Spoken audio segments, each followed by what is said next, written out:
and Communications Subcommittee meeting to order at 5:34.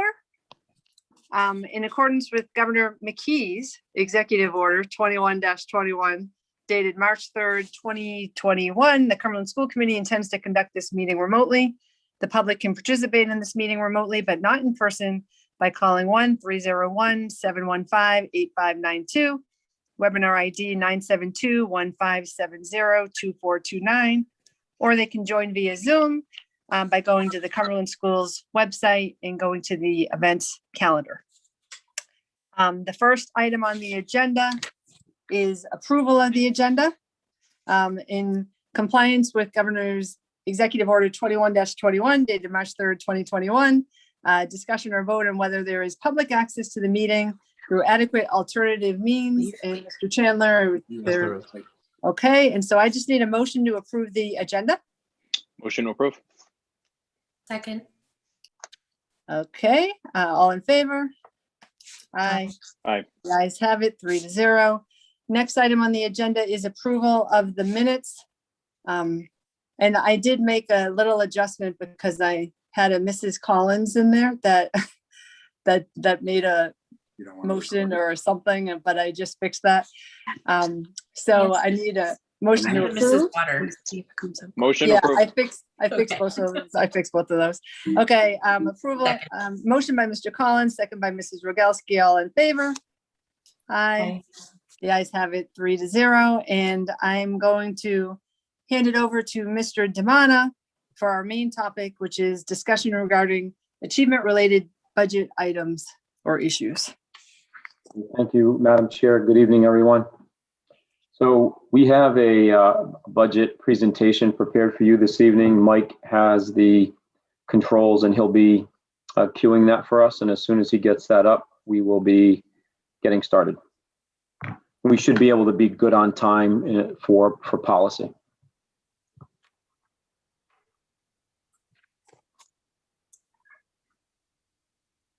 All right, so we're ready to rock, Mike. We can go to the next slide.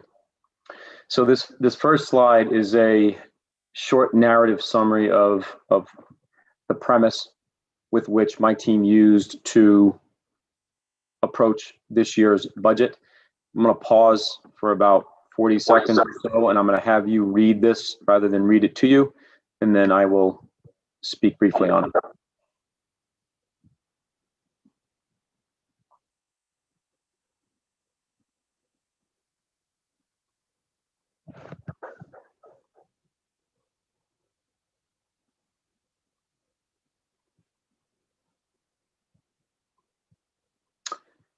Okay, so based on the conditions that exist within the district financially that I have awareness of being part of, the central office team, when we looked at constructing this year's budget, we sort of have this inverse sort of relationship between the number of needs that are, that principals are putting forward that we feel we need with regards to COVID, and the number of positions that we can really actively, add to the budget per se, given our financial situation. So anytime we approach the budget, we try to approach it logically.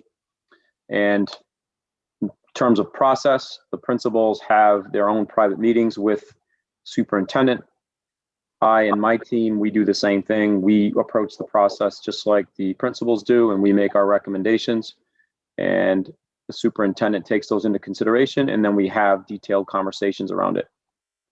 Number two, keep in mind that we're using the most current data that we have in comparison to past data sets to help us best navigate through this year's needs. And with the absence of RICAS data, which roots a lot of our decision making and helps us determine whether or not our programs and our academic program is functioning well and is of quality. We don't have that information. And then lastly, one of the biggest budget pushes of past years has been the Essentials program. And that Essentials program really exists at the middle schools to help us navigate our way and progress through situations like COVID that tier 2 program, and we were unable to scale. So you will not see that as part of our budget. And it made the front page here, so to speak, because it's really a critical component that you'll learn about later on why we couldn't add it. Next slide, Mike. Lindy's going to take this one because it's about our English language learner population. Hi, everyone. So we're going to talk a little bit about what our current multilingual learner program looks like. You can see on the left-hand side of the slide, those are our current teaching positions at each school. And based on the data that we currently have, we are making a recommendation to add a 1.0 position to McCourt. They seem to be the school with the highest need, and based on how students are scheduled there, it would just make good sense to have one English learner teacher at each grade level to support students. That would help us to be able to really successfully meet rides time requirements for students and the services that they need.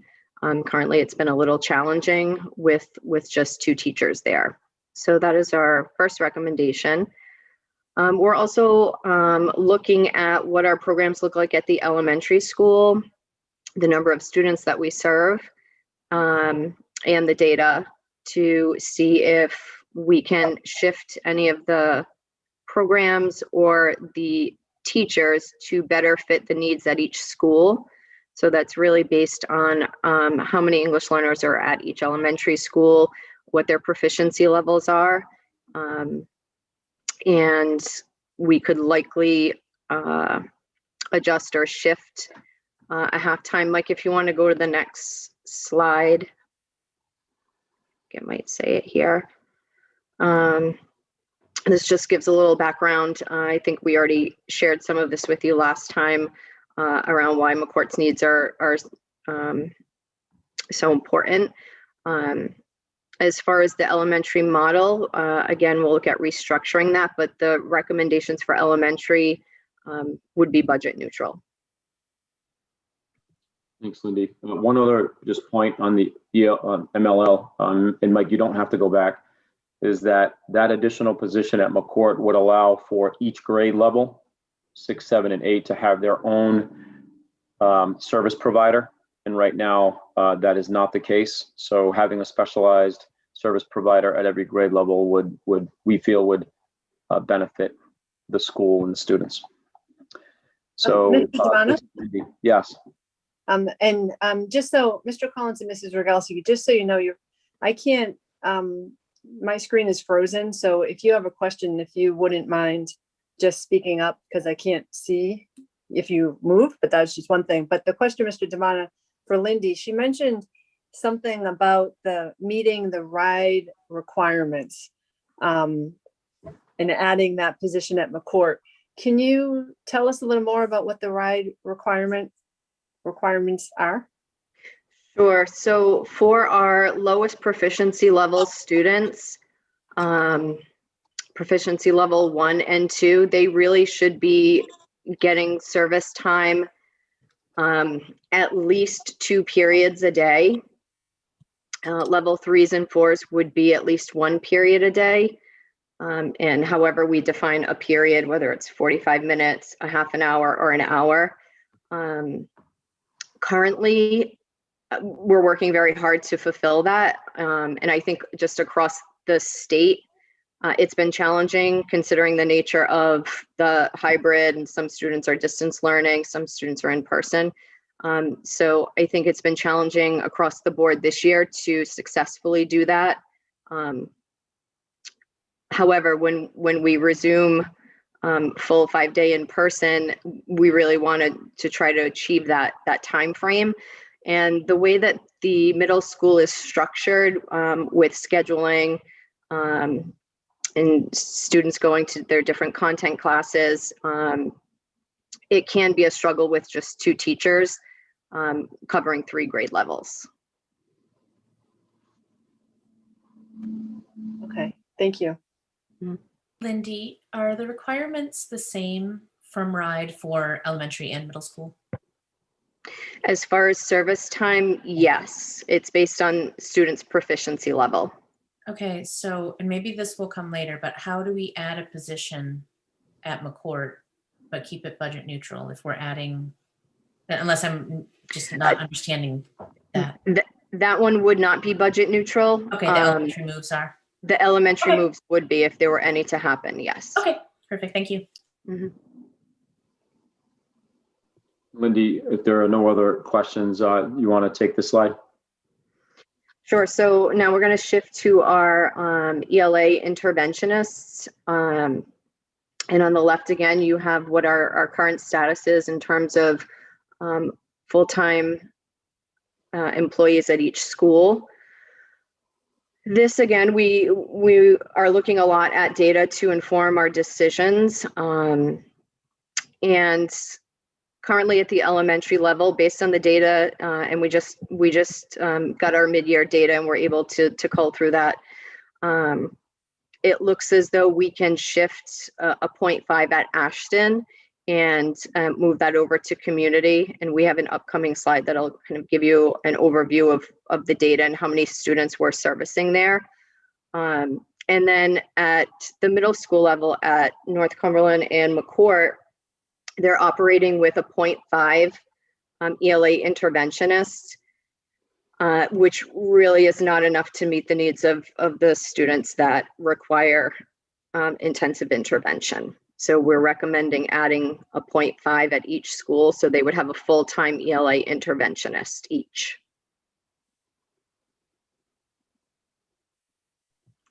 We're good, Mike.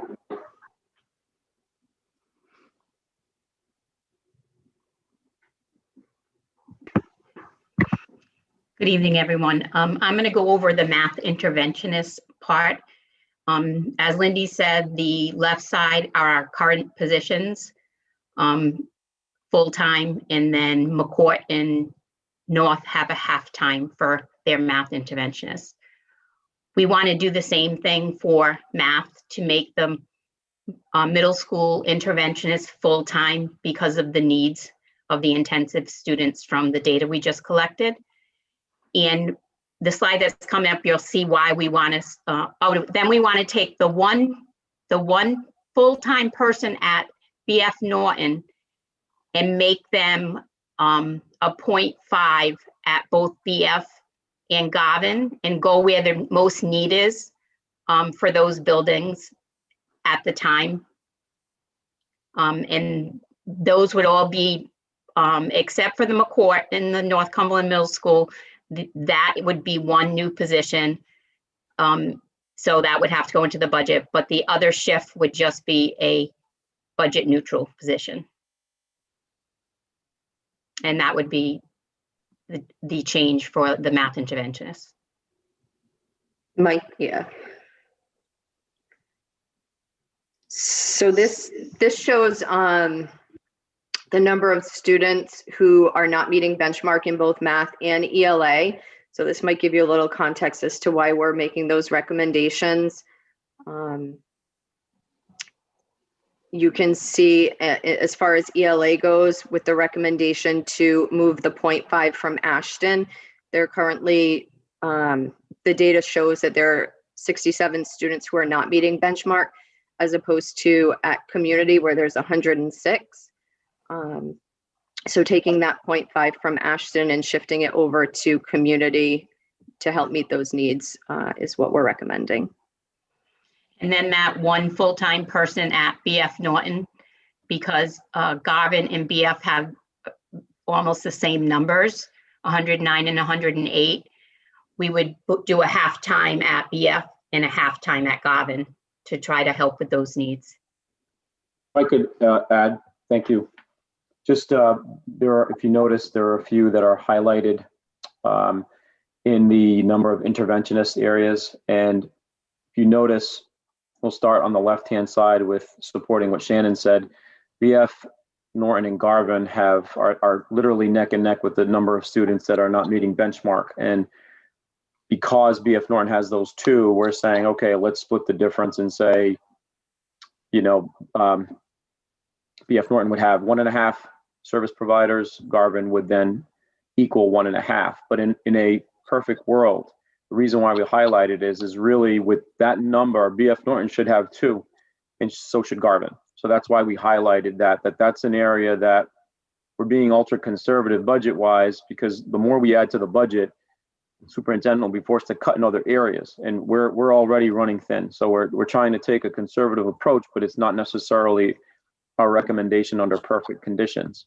And by the way, one interventionist can service up to 36 kids a day. So anything above, 72, 2 interventionists, and so on and so forth, if that's the way that you want to think about it. But that's the maximum number of kids that an interventionist can see in one day. So that's the formula that we use. When you look over and you shift over and look at the ELA side, and because I have like 4 people on the side that I can see, I can't make out the numbers all that well, but basically BF Norton has 3 interventionists. Garvin is highlighted. They have nearly the same amount of students there that require services, and they should have 3. Tracking that column down, when you look at Cumberland Hill and Community, they're up over the 100 mark. Should they technically have more? Without question. You heard Lindy talk about shifting the half from Ashton over to Community because of the sheer volume. So we wanted to just take a little bit of time so you understand that the decisions we're making are based on data, though a bit handcuffed in doing so. So, Mr. Damana, if I'm not sure if I'm reading this correctly. I think what we said was at the elementary level, we were doing this neutral head count. Is that what you're showing here, the shifting? Yes, exactly right. We're showing you that we're taking existing resources in math. We're taking away a half of a math person, and we're adding that half a person at Garvin. So now instead of being 2 and 1, they'd both be 1.5.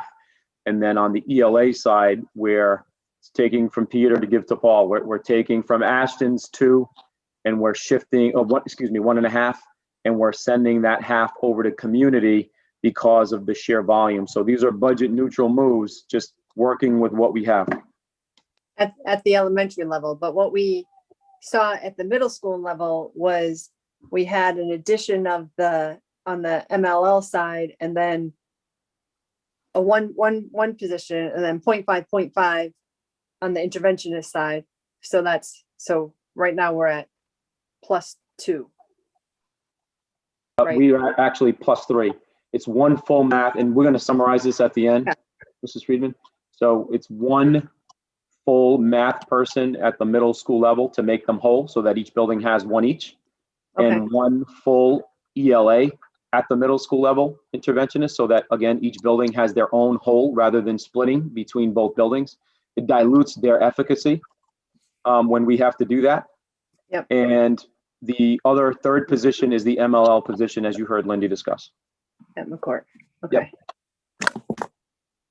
Okay, thank you. No problem. We're ready to go, Mike.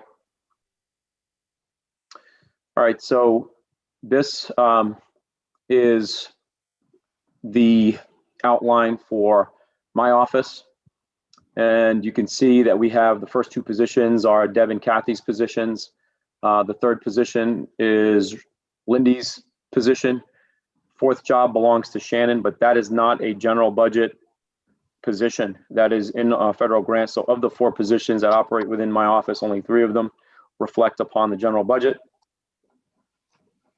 So I wanted to make that note, but we are proposing, I did propose to the superintendent that if we are going to move in a direction that allows for my office to support the high school and the high school administration, Adolfo, that we would collaboratively define what a curriculum coordinator in grades 9 through 12 would do to help support the high school and work under the auspices of my direction in our office. So that is a position that Bob is aware of, and keep in mind that none of these that we're proposing to you this evening are officially in his budget. None of them are currently.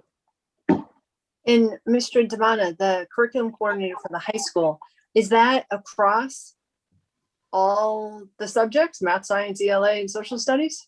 That's a phenomenal question. One of the things that Adolfo and I have talked about over the past few days is, because the high school is a different animal, they have content leaders, right? Who essentially, those content leaders are the quote unquote sort of curricular people, right? Respectively.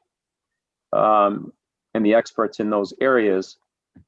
What this coordinator would have to do is, and Adolfo is in agreement with this, is probably concentrate on math, ELA, and science for now, which are the 3 areas that get tested.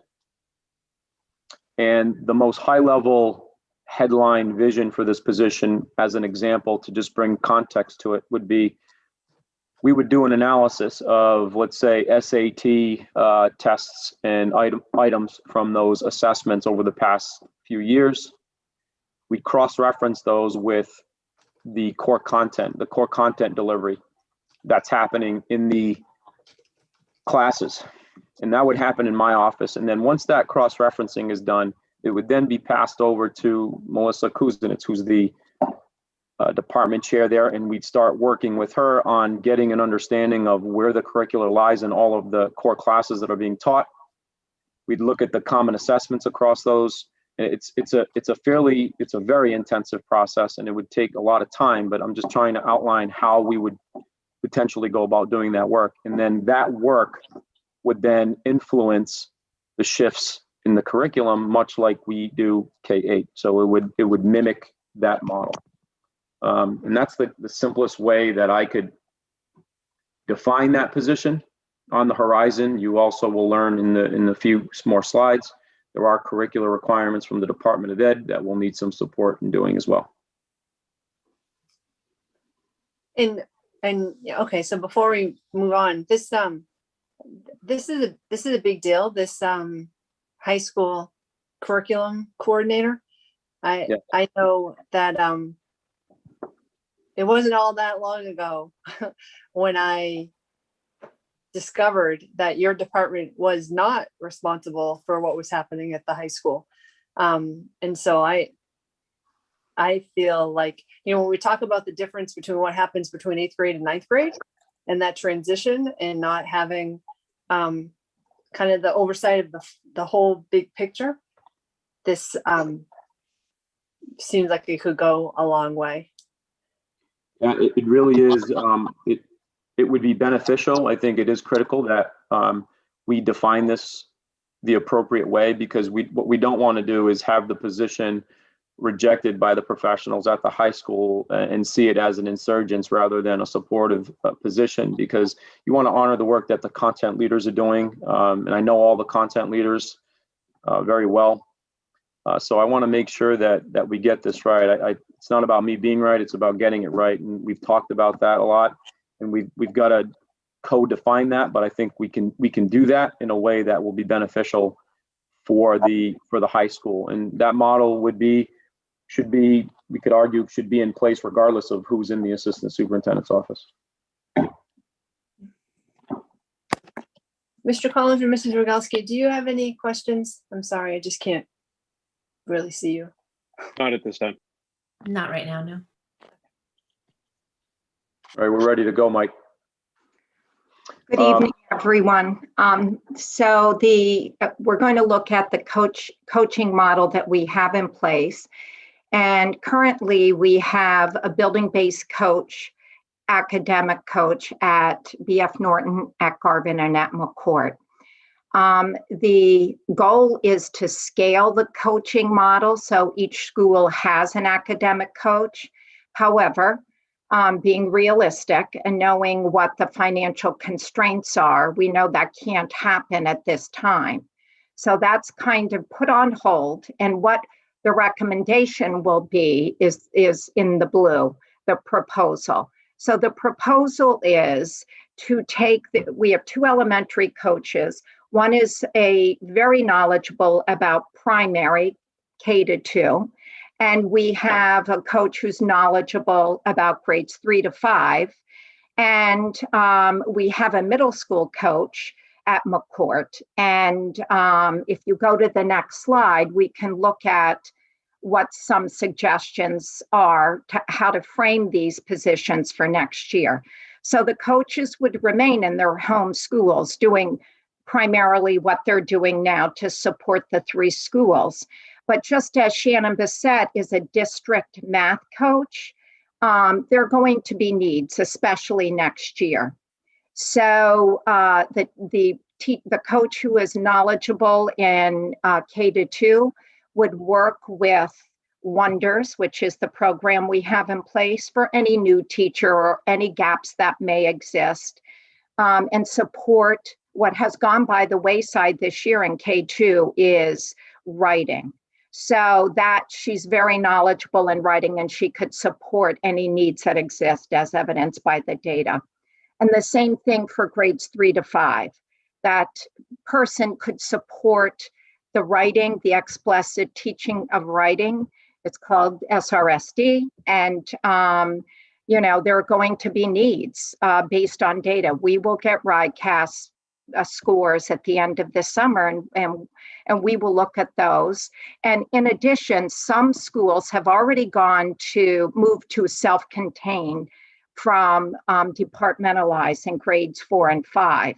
And in ELA, it's not teaching a program, it's the art of teaching. So this person could support teachers who are new to teaching ELA for the first time in many years. And the middle school coach is an expert in social studies.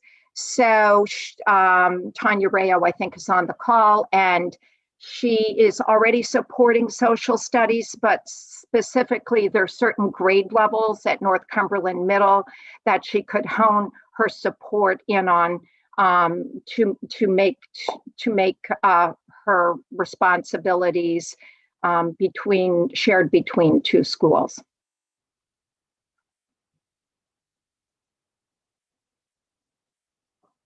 Can I ask a question before we go on? Sure.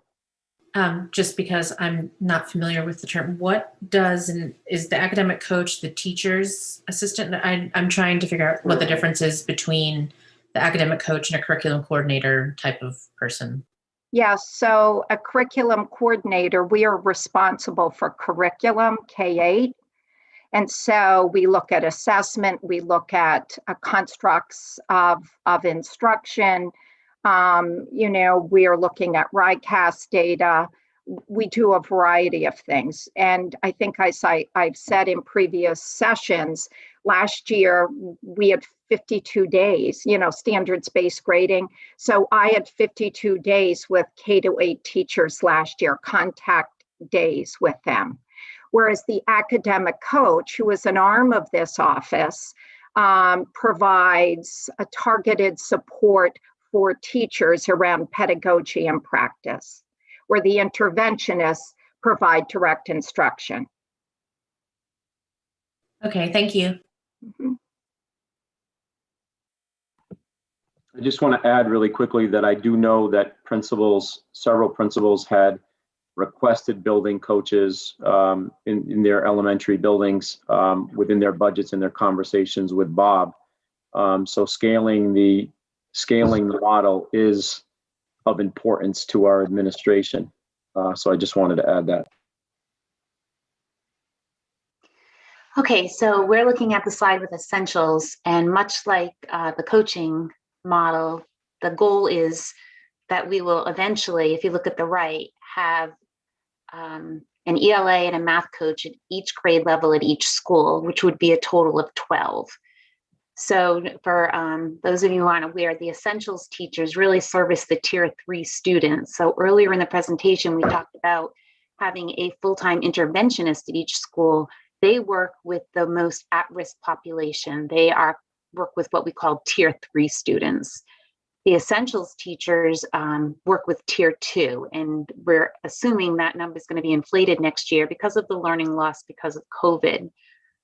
So ideally, in a perfect world, if there were no constraints with the budget, that is what ultimately we'd like that to look like. So we'd have 3 ELA essentials teachers and 3 math essentials teachers at North, and same thing at McCourt. Right now, we have 1 ELA essentials teacher at North and 1 math, and we have 2 ELA and 2 math at McCourt. So that looks budget neutral because we know there are constraints in this budget, but ultimately, if we had all of the funding, that's what we would like the model to look like. Thank you, Kathy. Beth and Jay are here and they can speak to if they'd like. This is a point in time where they can talk about the tier 2, the importance of tier 2 and how it operates now and why it would be important to have one at each grade level so that they could be specialists at each grade level. If they don't want to, that's fine, but it would be an opportunity if they did want to share something. Yes. So the obviously, we talked about some of the need that exists at McCourt, and obviously it looks like quite a bit of add between the ELL, MLL situation, which is difficult to schedule because we have only 2 staff members with ELL, MLL situation, and the amount of contact time that the teachers have to have with students depending on their levels or tiers. It's hard to schedule them because then you create whole, classes of students who have those services. So it's not exactly, when you're looking at trying to address needs, you want to spread out the need rather than pull it together because then it becomes more of a self-contained situation. It's only in the last few years that we've had 2 ELL teachers. Before that, we had 0.6, and our teacher was the 0.4 coordinator. So although we've come a long way from 0.6 in about 5 years, we're still looking for that additional help for our kids. We have a growing population. We also know our 2-star status at our school is largely because of the needs of that population. So I would advocate strongly for the addition of the additional teacher. That's the model at BF Norton, 1 per grade level, and they have seen great gains for their children over the past couple of years. Looking at the essentials needs, restoring the tier 3 position back to full time. What's not shown in the data is when you look at names, almost all of our students who are in tier 3 need both reading and math. And I'm not in a position as the principal to decide which one we're going to address and which one we're not. So we do the best we can to address both, but that creates a very difficult scheduling situation for students who are ELL and tier 3 and special ed. So that's the trifecta that does exist with our students. So looking at the additional essentials teachers, we can then have them specialized by grade level curriculum, working in tandem with our core content teachers, and then working with our students outside of the core content to provide that support, which is what the definition of tier 2 support is. If I could add to that, I think one of the things that when I had a conversation with Lindy that we were concerned about was, and Shannon, was when we're looking at supporting students in terms of levels of intensity, when a student's not responding to tier 2 in the essentials program, we're looking to intensify that support, and we're not able to do that with a part-time tier 3 interventionist. They were with us only a portion of the week, so that consistency or that level of intensity from a tier 3 perspective was not achievable. So for that reason alone, we absolutely need the additional support at each middle school for both math and ELA in order to provide that increased intensity. And in terms of the essentials teachers, it's a very, very big job for 1 teacher to accommodate 3 grade levels. And the goal, whether or not it's achieved this year, of having an essentials teacher at each grade level allows that support person to work in tandem with the core teachers at the grade level and be an expert in the standards at that particular grade level. I think we are making gains, but I think in terms of being truly effective, there needs to be that connection per grade level in both ELA and Math Essentials. So I hope that, and I'm looking at 2 screens, so I apologize. I wasn't expecting to go on video, so I apologize if I'm not looking the right direction. Thank you both. Any questions? All right, we're ready to go, Mike. So in summary, as I referenced a little earlier, with all of the information that we have and what we've shared, this is personnel only. We'll get to the curriculum, budgetary implications in a moment. But in terms of positions, to go back to what Madam Chair was referring to, the high school curriculum coordinator would be a net +1. And the multilingual learner position at McCourt that you've heard Lindy and Jay refer to, +2. The third position would be the Ela Interventionist at the middle school, which would give them both each one at each building. And then the same model in math, making for a total of 4 positions. This is the absolute bottom of the barrel, bare minimum, even less than bare minimum in certain circumstances, we could argue. And the other moves that we talked about were attempts on our part to reallocate resources to the best of our ability so that we can stall and buy time to continue to scale the programs that we started 6 years ago.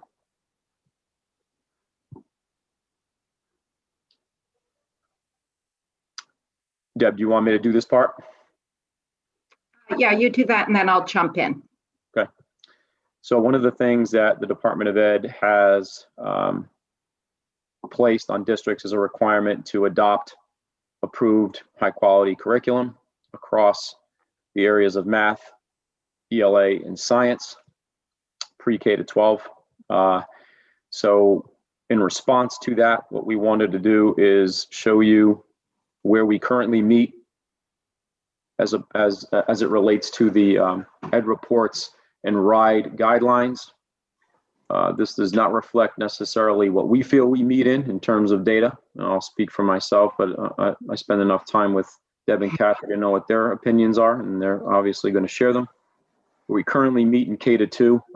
That was the work that Deb Rude has done over the past 2 years. She was proactive, knowing that there was a problem with our curriculum in elementary, and she pushed for that. So credit to her that we meet there. Grades 3 through 8, we run a different curriculum. There's been a ton of mapping done there that has yielded really good gains for us, especially in certain grade levels. Yet, according to RIDE standards, we do not meet that criteria that they're looking for. And none of that criteria, by the way, is data-based. And Deb and Kathy will share those gateways that they use. K to 5 currently meets, but 6 through 8 does not. It's the same exact program. K to 8 and 5 it meets, but 6 it doesn't. It follows the same exact scope and sequence, the same constructs. Don't understand the logic behind it. But that's a quick summary, and I'll turn it over to the coordinators. So, Mr. Donna, just a second related to that. So I know we've talked about this before, but is there no recourse on this?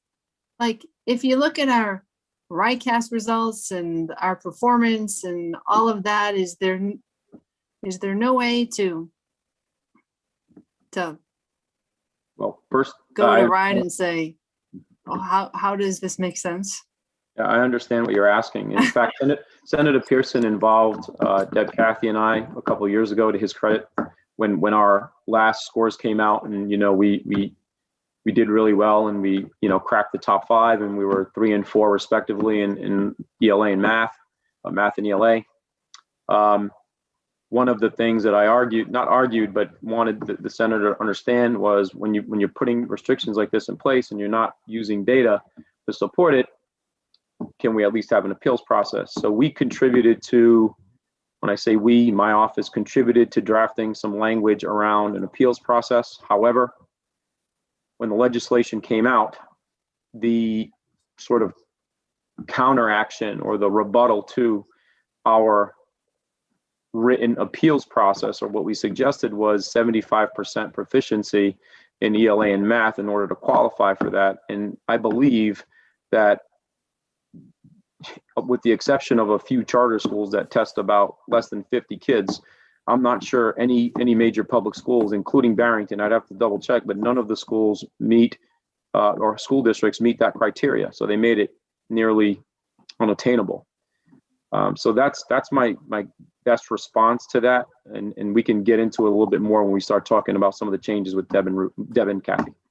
So as you can see, K-2 meets the requirement, and in 2018, I wanted to develop a process that was objective, because I've been around long enough that there have been different curriculum, and sometimes we pick it based on what we like or teachers' impressions. So RIDE did provide a half day or a full day for us to attend in January 2018.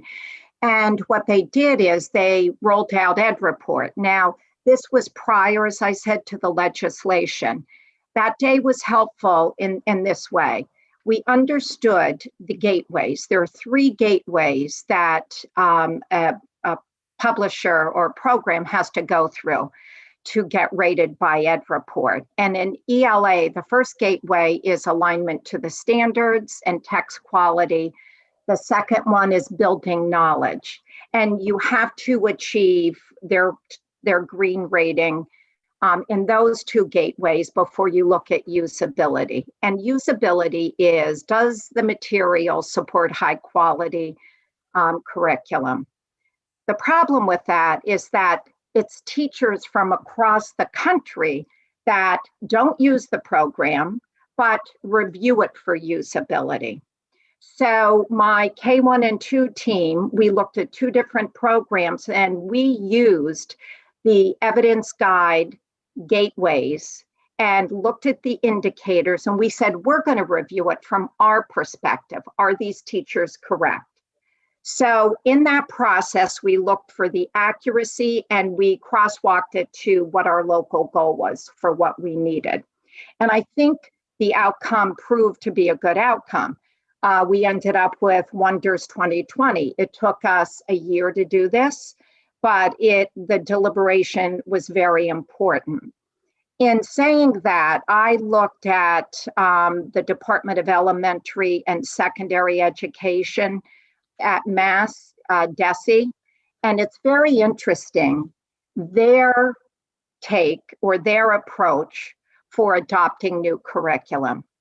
So here's the difference. In Rhode Island, you start with Ed Report. Only the programs that are considered a Go Green districts can consider. In Massachusetts, the publisher has to request to have the materials reviewed and curated by a group of fellows that are called Curate. It's curriculum rating by teachers. So this group of teachers, once the publishers request, they look at the materials, the Curate fellows. They will look at Ed Report, but they also get feedback from their colleagues in Massachusetts who are using the program. They deliberate, they come up with a draft response, and then they send it back to the publisher so the publisher can respond. Once the publisher responds, the document is finalized, either approved or not approved. They have 2 categories they look at. One is standard alignment, and the other one is classroom application. And in classroom application, I couldn't wait to tell Tony, because the last category that cannot yet be evaluated is what Tony has said right along. What is the impact on student learning? So you can use a program in Central Falls or in Cumberland, but you might get different outcomes. So they have that tool available. So in my opinion, once again, Mass is doing an amazing job with this dynamic approach, including Massachusetts teachers, whereas in Rhode Island, we're bound by what Ed Report has rated programs. Tony, do you want to say anything about that? No, I think that was phenomenal. I think the only other thing that is striking is, Kathy, you looked at the districts that of the top districts that have to change curricula, even though they're performing well with RICAS. Do you remember how many of the top districts in math and ELA needed to rearrange their curriculum, and then I'll add one more thing. Yeah. So in math, we looked at the top 5 performing districts, and out of the top 5, 4 of them are going to have to select new criteria based on these requirements. So the only one that had what they consider a high quality curriculum was Barrington, but North Kingstown, South Kingstown, East Greenwich, and North Smithfield all have to adopt a new curriculum. And back to what Deb was talking about, the gateways, we use Eureka Math right now, K-8, and it was considered high quality K-5. So I dug a little deeper, went to Ed Reports, and like ELA, there are 3 gateways. The first gateway in math is focus and coherence, and the second one is rigor and mathematical practices. So Eureka 6 to 8, but they put those 2 together and call it an alignment rating, and that met expectations. However, the third gateway, which is teacher usability, it did not meet. So therefore, the Department of Ed said it has to be green in all 3 gateways or it does not meet. And then I did go a step further because when I was going through all of their documents, Rhode Island put out a pretty, big PowerPoint presentation about high quality curriculum.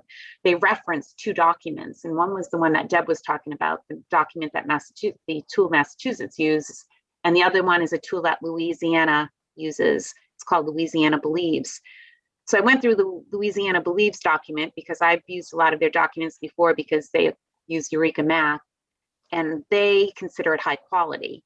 So I wrote back to RIDE, and we went back and forth, and RIDE said, you have a good point. We do include that document. However, the bottom line is it has to be green in all 3 gateways or it will not be considered high quality in the state of Rhode Island. So our hands are kind of tied.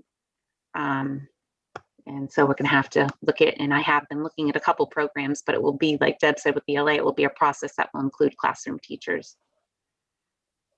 Those are great summaries. And the last thing that I just want to add so that we can move on and be mindful of policy is this is going to have for all intents and purposes, it's going to create an implementation dip. Anytime you're changing curricula on teachers, they're spending time and energy and their efforts in learning the new curriculum, how to execute the new curriculum, and it's not on refining practice and pedagogy. And we finally reached a place in pre-pandemic where we were on this upward track and we're trending and we had the engine rolling and the mapping was working and we're changing assessments and we've modified and we're using data and all the things that we do.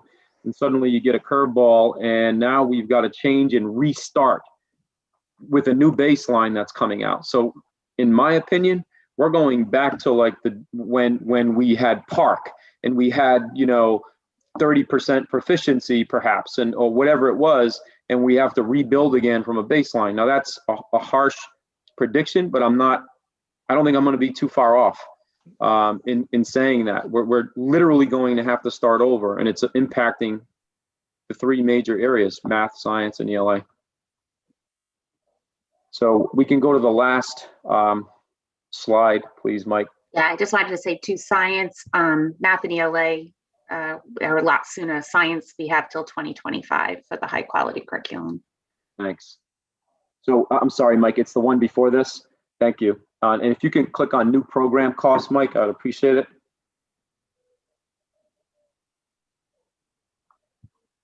So if you remember a few weeks ago, we had a Friday evening school committee meeting because Alex needed to request some monies be moved and allocated so that he could prepare for the budget implications that curriculum movement would have.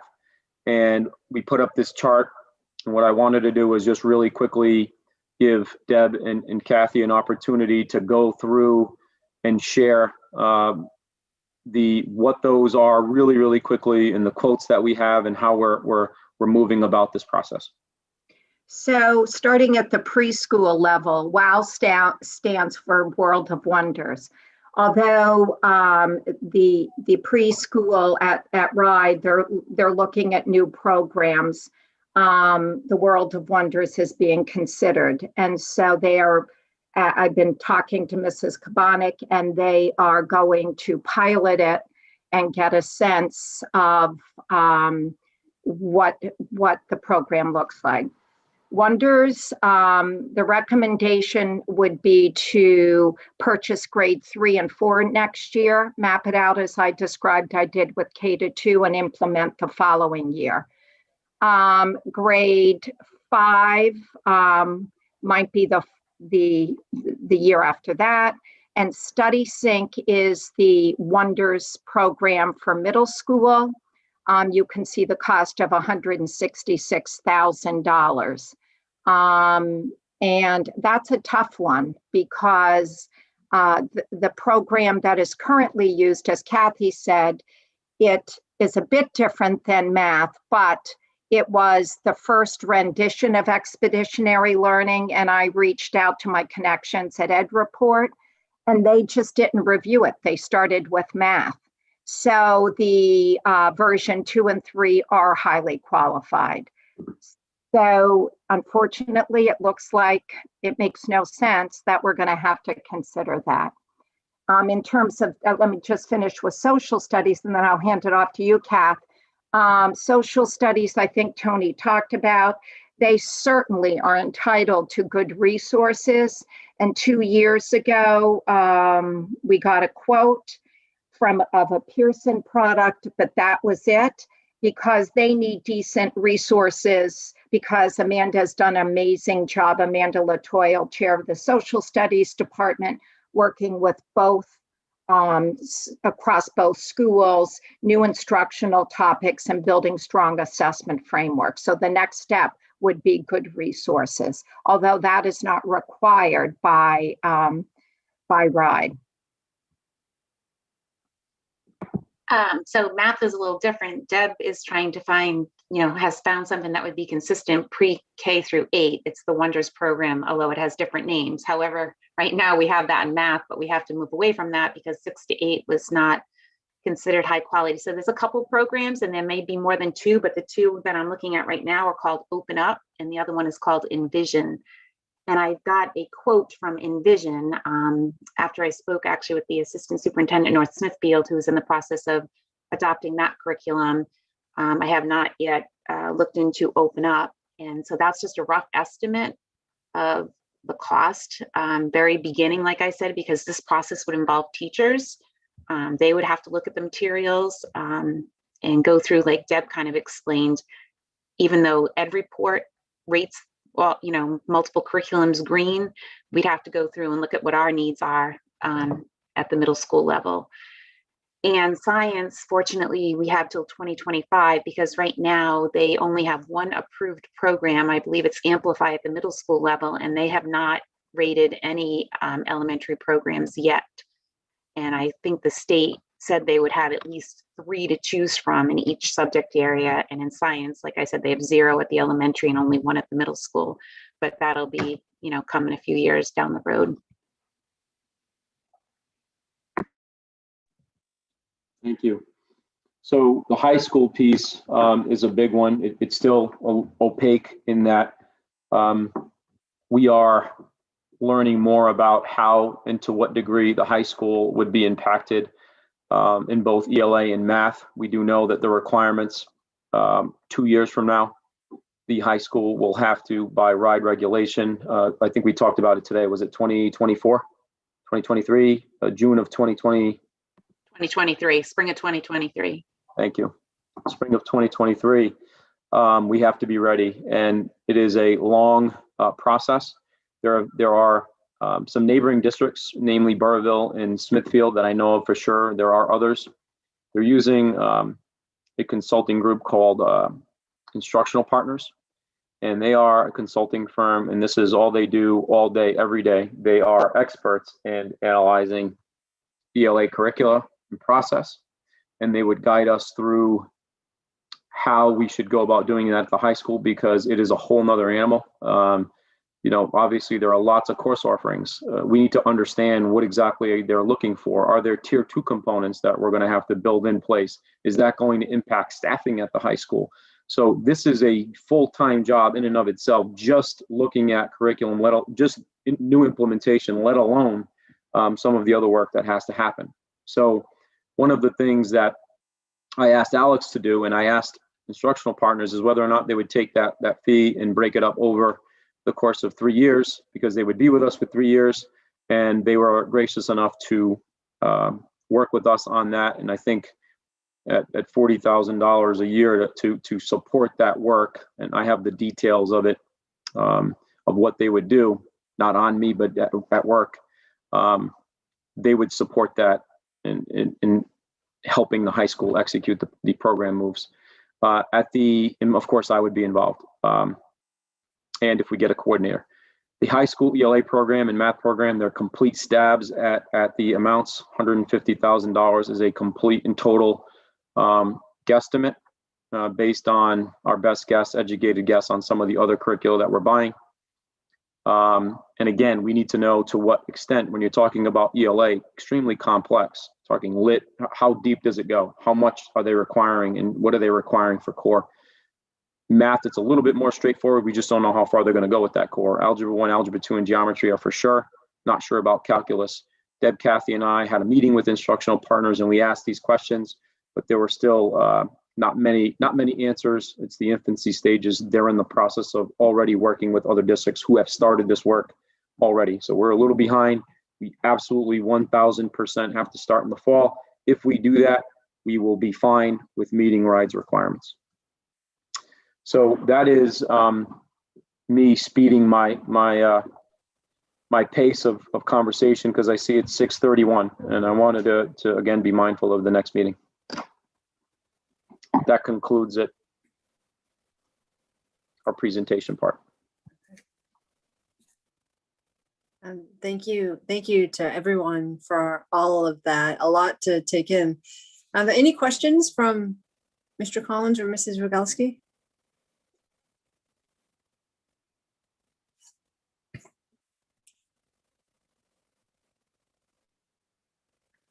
I can't hear anyone, so I'm assuming is that no. I do not see anybody speaking at this time. Things are getting worse by the second over here. Okay, no questions? Was that what you said, Mike? No, it doesn't look like anybody's trying to ask anything. Okay, all right, thank you. Okay, the last item, well, the second to last item on our agenda, third to last, is future topics. And we have a running list of future topics. I don't know Mr. Devana or Mrs. Rogalski, Mr. Collins, in terms of priority of what we should be looking at next or learning more about next over the next month or two. Sure, Madam Chair, I have a suggestion. I know that we've created a list, but there are things that happen that I think contribute to or influence what has to rise to the top. And one of the things that we started pre-pandemic was the standards-based grading system evolution, that we were doing it one way years ago when Dr. Phil was here and Bob, and we have since evolved. It started at the high school. We transformed the standards-based grading program there, and we moved to start the work at the middle school. When the pandemic hit, it hit us right smack dab in the middle of that work. We've since resumed. We've set a goal that we were going to launch this fall, that we weren't going to wait another year. And it is critical. We are in the final stages of creating and fixing the policy for Mr. Fiorillo. So there are a few things that are going to happen. One is the policy is going, Kathy got it ready, Deb looked at it, they edited it for me after I made some changes to it. We're sending it out to the teacher leaders at the middle school so that they can see it on the professional development day. They can provide us feedback. At that point, we're going to take that feedback, revise it, share it with Mr. Fiorillo. But I think it's sort of a parallel has to happen here, right? That's going to go to policy, but achievement should really know and see that policy in tandem with any refreshers you need on understanding the grading policy and what will hit in the fall and what parents need to know, right? So I think it's going to be April. I think we do have some more work to do before we're ready to come, but I think that has to be number one because it may take a few meetings, to be honest with you, depending on how much content we're able to get through. Okay. That's my Thank- suggestion. Okay, thank you for that. Any Mr. Collins or Mrs. Rogalski, is there anything Yes, else that you would add? Mr. Yes, Collins? Mrs. Frape, yeah, if you don't mind. One of the things I would like to see, and I'm sure it's on a list somewhere, is an achievement meeting that focuses exclusively on special education. Yep. So I think that we need to have that conversation sooner than later. Obviously, you and Mr. Damana can coordinate that at some point. And I'd also like to see a meeting dedicated to AP exams. This is kind of a weird year, but there were AP exams last year, and I know obviously Mr. Damana is suggesting that we have a high school curriculum coordinator who would potentially oversee the AP exam proctors, teachers. But if some capacity, Mr. Costa could come in with his AP teachers and let us know, look at numbers, basically address the AP exam through data the way we address RICAS. Yep. And I'd like to see that as well. So those are my two suggestions. Perfect. Yep, and we did have a state of special education that is on our list of topics. Dr. Santa, did you want to add to that? Yes, I would just need you to narrow it down a little bit. Are you wanting to know program-wise, curriculum-wise, budget-wise? Doing all of that would be more than an hour, to let you know. But No, if I you understand. could narrow down exactly what you'd like to see, like what does our programming look like, a continuum of services, and what I'm recommending for the budget would be my first recommendation. Yeah. And then we could do another meeting about what we use for curriculum. That'd be my suggestion. Yeah, I mean, Yeah. we can talk whenever, that. Whatever your meeting- pleasure. Like, No, what I mean, also have to be, we can't have a 6-hour meeting. I know you can, you have a lot of things you need to address. So, yeah, we can talk individually. all right. Okay.